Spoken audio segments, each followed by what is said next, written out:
Hello,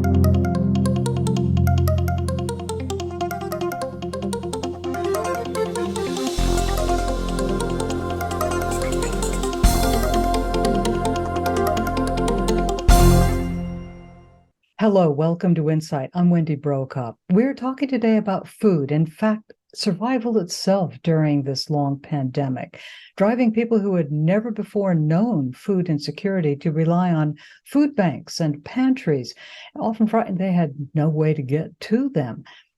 Marion Polk Food Share, one of Oregon's 21 regional food banks, had to mobilize as never before to make sure no one went hungry, despite record heat, destructive wildfires, and a global economic crisis that left them struggling to get the food and resources they needed to meet unprecedented need. What challenges did they face? And what about the good news, how they and our community banded together to ensure that they can meet their goal of making sure that no one goes hungry and its mission to end hunger? My guest today, Ian Dixon-McDonald, Vice President of Programs at Marion Polk Food Share. Hello, Ian. It's another busy day at the Food Share. What's going on behind you right now? Sure. Good morning, Wendy, and thanks for having me. What's going on today is similar to what happens most days here at the Food Share. We are preparing food to be sent out to our partners across the community. So Marion Polk Food Share manages a warehouse facility here in Salem. We receive donations from all across the community, and we ship those out to food pantries and to community meal sites. So today, like most days, we're receiving donations. We are packing that food we're palletizing that food, putting that on food on our trucks, and taking that out to our partners. One of the other things we do, I'm sure we could talk more about this later, we also run our Meals on Wheels program. And actually today is a special day at Meals on Wheels. We are sending out emergency food boxes today. So Meals on Wheels typically provides, provides every day a prepared meal, a hot meal to seniors experiencing food insecurity. And today we're also sending out emergency food boxes. So in case of inclement weather, they'll have food on hand. So we can have a special distribution happening today in case there's another weather event or something. And then we also run 2 food pantries ourselves. So right now our food pantry in Woodburn is open, and so they are distributing food to the public. They typically see upwards of 80 to 100 families, and they're distributing that food out as we speak. Let's go back a little bit in time. It seems like an eon ago. When the pandemic first became on your radar screen, and when did you realize that you were facing a humanitarian crisis and start thinking about what do we do to meet it? I think the biggest thing was just first, seeing the numbers after, I'd say it would have been April of 2020, when we saw several of our pantries, especially in Northeast Salem, some of them that month saw 4 or 5 times the amount of people that they normally would see during open hours at a food pantry. We also started some pop-up pantries, and seeing the lines of cars at those was also one of those moments of realizing how much this had impacted people in terms of their food security. So yeah, we've seen some ebbs and flows since then. Right now, we're very high again with the need. But anyway, that was the initial moment, I'd say April 2020, really seeing those numbers start to shoot up. How did you start fixing that? Because you knew that you had your own challenges. What were they? Well, we had our own staffing challenges. Luckily, I would say what we saw during that time was a huge amount of support from the community. So the Food Share did see that that initial period of the height of the pandemic, more donations than we ever had in the past. So we were fortunate in that we saw need going up exponentially. We also saw support going up exponentially. We were only able to do what the community is willing to support us in doing. The vast majority of our funds come from donations. So luckily we saw a lot of additional help come through that during that time. So we were able to add additional staff where we needed to. We're able to do more delivery of products to our agencies. So, because even people coming into our warehouse, like at that time, early on in the pandemic, we restricted who could come in and out of this facility itself. We didn't want large numbers of people gathering. We're much less, surety about the nature of the pandemic and all that. So we had to do more to move food out. We also wanted to do more to not have to have people congregating in person in food pantries. So the whole model changed. We went to, like I mentioned earlier, much more of a drive up model at many of our locations. So the family doesn't even get out of their car. They're just, ask for the household size, and then food goes right in the trunk, and then on they go. So complete change in the way we distribute food. We generally, previous to that, want to try to replicate a grocery store experience to allow for a lot of choice and allow for, really the dignity of that experience of getting to choose your own food in a setting like that. But we had to totally rethink that with the pandemic.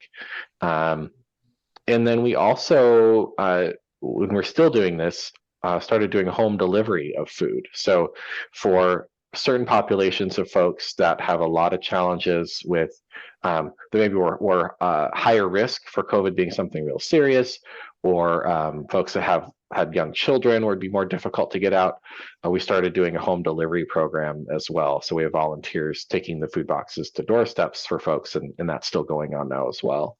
So that tells you something about, even as you're meeting need now, you've had to change your model completely. Yeah, absolutely. Yeah. And another thing, we started building a lot more food boxes here at the food share. So in the past, food would go out in bulk to a food pantry location, and usually folks would either pick their own food, or the box would be built on that at that location. We transformed what we do at this warehouse to start building a lot more pre-made boxes, so they're easier to get out quickly. The global supply chains also changed dramatically. And could you get what you needed, and what did you do? Yeah, the biggest impact for us there has been with purchasing. So the vast majority of our food is donated, but we do purchase some food, and even more recently, we've seen a lot of federal and state money come through to help purchase some additional food for food banking. But yeah, the supply chain issues had a big impact in terms of what kinds of food we can get and how quickly we can get it. We have a great team of folks who are looking for good deals and looking for food that we can get here within certain time frames. So we've done pretty well, but that has definitely had an impact. You have partners in the community, groceries, ranches, all kinds of things. What are they? Yeah, so our donated food pretty much comes from across the entire food system, from the farm to the grocery store and everywhere in between. So we've had a wonderful relationship with farmers. We're really fortunate in the Valley, of course, to have a lot of agriculture. It is changing. We do see more folks moving to non-food crops, which makes sense. But we still have a lot of great local farmers that donate excess produce to us. And we even have a program where we have some special dedicated funds to buy some local produce as well. So we do put some of our purchase dollars back into the local economy, specifically to local farmers. So there's the farming, and then the retail side has been huge through the pandemic and very supportive. We work with almost all of the grocery stores in the region, from Trader Joe's to Walmart, Target, you name it, Roth's. We have a partnership, and so we have a number of trucks that go out every day early in the morning and pick up produce from across the community. There's over 40 stores we pick up from on a regular basis, and then that food is all distributed out through the system across the two counties. And then we also, where I'm kind of missing the middle is the food distributors and processors. So groups like Truett and Rain Sweet and other groups like that are packaging, processing food, also will donate. So we're hugely thankful for all of that. What did people, as they drove up or walked in, tell you was going on with their lives that you decided to turn into a need met? Yeah. Well, I think it's changed early on in the pandemic. I think a lot of what we heard was employment. We had a lot of industries that were hit really hard in terms of, laying folks off or reducing in hours, that kind of thing. So that was, housing has always been a big issue, and that continues to be an issue. The cost of housing is what drives a lot of folks to need some additional help. But yeah, during the pandemic, employment became a much bigger driver of that. Now, what we're hearing, the trend that we saw was a huge amount of need in 2020, into winter of 2020. Then we saw that go down and come almost back to pre-pandemic levels for a period in 2021. Part of that we attribute to, some gains in the economy. We attribute it to some of the supports that came from the government. We saw a lot of increases in we saw the direct payments go out, the child tax credits go out, increases to SNAP. So there are a lot of things that were working in our favor during that time. Now we're seeing it's almost back to where it was during the height of the pandemic. It's Really? just slightly lower, but it's virtually at the same level. Pre-pandemic, we would see in a given month between 8,000 and 9,000 visits to food pantries across the two counties.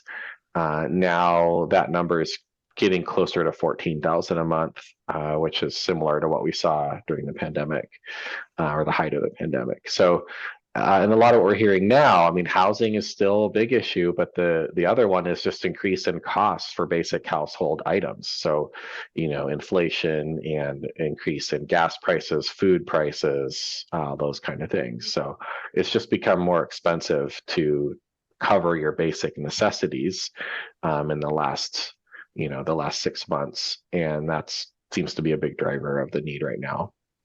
You were talking about your Meals on Wheels program, and Yeah. that's grown. In fact, it's almost doubled. Give us some numbers and what's going on there. Mm-hmm. Yeah. So prior to the pandemic, we were seeing upwards of 500, 600 meals a day that would go out. Now we are close to a typical day. We have 800 meals going out of our kitchen. Where in the pantry world, there's been some ebbs and flows. Meals on Wheels has just gone up and stayed up, so it's leveled out. It's not seeing the same climb, but yeah, when the pandemic first hit, just a massive influx of calls for people looking for Meals on Wheels, and then we've seen that pretty much just stay at that level with a little bit of increase since then.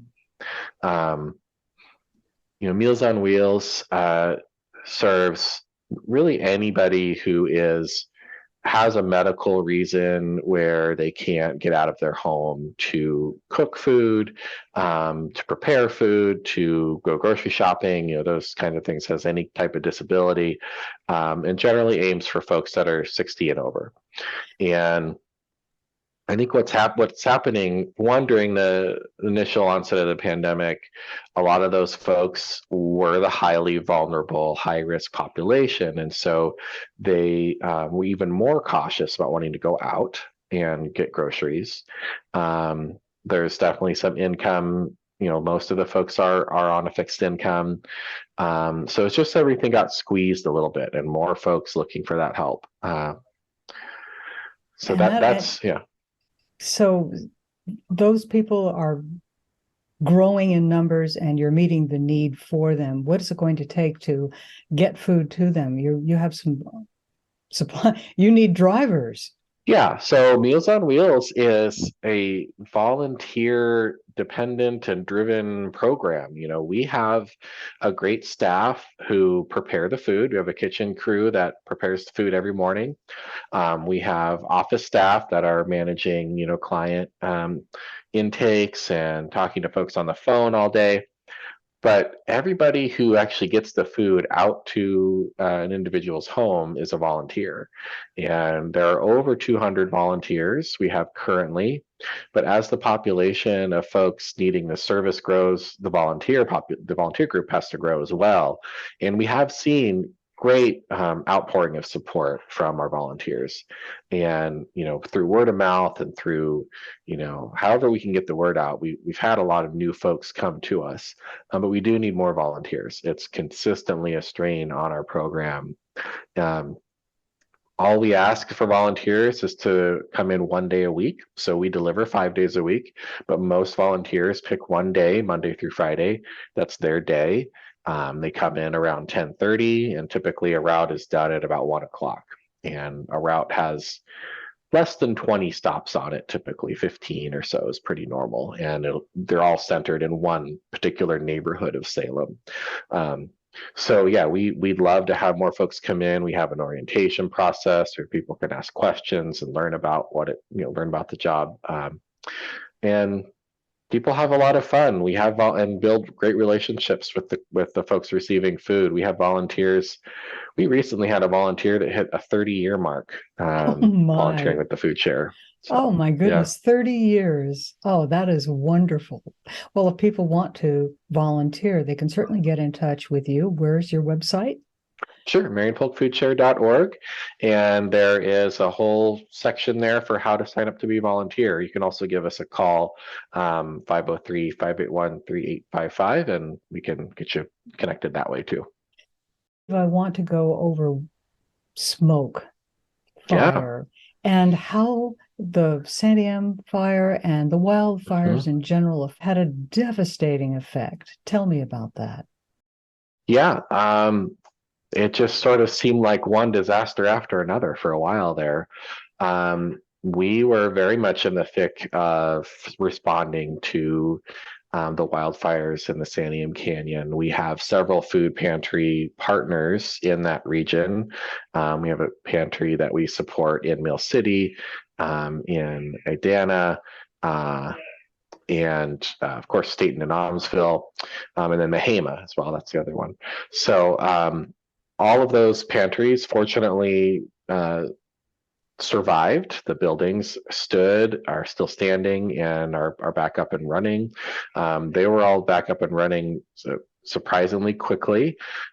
We did have early access as soon as it was, safe and people were starting to come back to the area to get in there with food. We also were a big part of the feeding here in town. So we had, refugees basically coming in, and folks at a point were staying at the fairgrounds and staying at hotels and things like that. And so we worked with a few local partners to make sure that they had their food needs met in those locations. So we brought a few pallets of food over to the fairgrounds and worked with Arches and other groups to make sure they had food they needed to serve those folks. And then kind of in the aftermath, we supported, we worked with the Santiam SIP, Service Integration Team, and funded a position there I think it was for a year and a half. We had a position specifically focused on providing food and other household goods to folks recovering from the fire. So if people are moving back into a location, or just we're still feeling the impacts. We had a staff position and a whole pantry set up um, near Staten that could home deliver out anything that people needed. So they were trucking out food and furniture and whatever else people needed. But then an arsonist destroyed something of yours, something very important. Oh yeah, that's another story. Yeah, a lot has happened in the last couple of years. So we manage. Well, I mentioned earlier we manage a couple food pantries, and I mentioned Woodburn. Um, we directly run Aware Food Bank, which is the largest food pantry in the two-county area. And that pantry, yeah, it was over a year ago now. There was an incident of arson there, and the pantry was basically destroyed. So we've been in the process since then to rebuild. How important was that? Was that one of your largest pantries? Yeah, it was the largest in the two counties. They distributed over 1 million pounds of food in a given year, so it was real big, and it served a very high need area, not only Woodburn but also the surrounding rural areas. We ran a mobile pantry out of that location that served farm workers as well. Um, so we are still functioning there. We were really fortunate to have the support from a local church, Hoodview Church, and have the pantry still running out of that location. It's just a temporary answer though. So in the meantime, we are rebuilding. We received a lot of great financial support from various levels of government, county, state, and city of Woodburn. Have been really helpful to raise money, as well as a lot of private donors too in the community of Woodburn to raise the funds to build a bigger facility. So that's expected to be done this summer, and it's going to be a beautiful, really dignified experience for folks. So there's some silver lining to it in that we're going to have a really nice location in Woodburn for folks that need assistance. Oh, thank you so much for that very welcome update. Ian, do you have any story that you want to share with us that captures for you the spirit of your staff and your volunteers there, that just sums it up for you? Sure.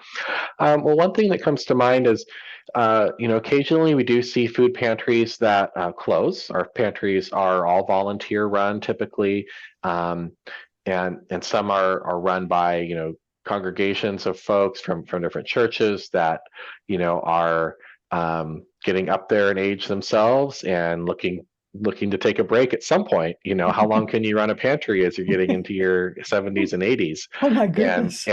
And they do a wonderful job, but sometimes it's pantry has to call it when it's time.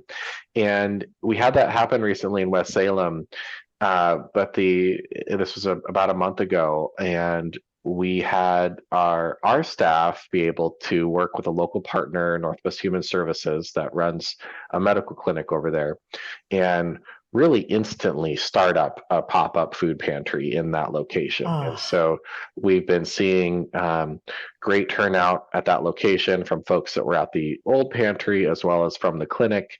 And they've just done a wonderful job just filling in a gap that as soon as it arises, that we're able to be real nimble, flexible, and get in there with a mobile distribution. Oh, that's a wonderful story. Thank you so much. Well, I don't know when we're going to have that sense of normalcy again, that the pandemic and all that has gone on is going to come to an end. But it's good to catch up with you, Ian, and to find out that things are going along and that people and the community have stepped up. Can you tell us, how do people help you with what you need right now? Yeah, I mean, the big things that come to mind are volunteering. I mentioned drivers already. We also need volunteers in our warehouse to help with a number of things like food sorting and packing food boxes, things like that. I mentioned financial support already. We get to be the stewards of funds from the community, and that's how we do everything that we do. So any way that folks can help financially is extremely helpful, and we put that money straight to good use, getting food out the door and supporting the community. The other thing is partnerships. We have, lots of different ways that businesses, I mentioned food donors, other, locations doing their own charitable work can partner with us to be greater than the sum of our parts. Well, this has been a wonderful story, and I'm so glad that you were able to join us today. Ian Dixon-McDonald, Vice President of Programs at Marion Polk Food Share, thank you for joining us today on InSight. I'm Wendy Brokaw. We close with some optimistic thoughts expressed by Food Share President and CEO Rick Galpo and Operations Director Kendra Alexander.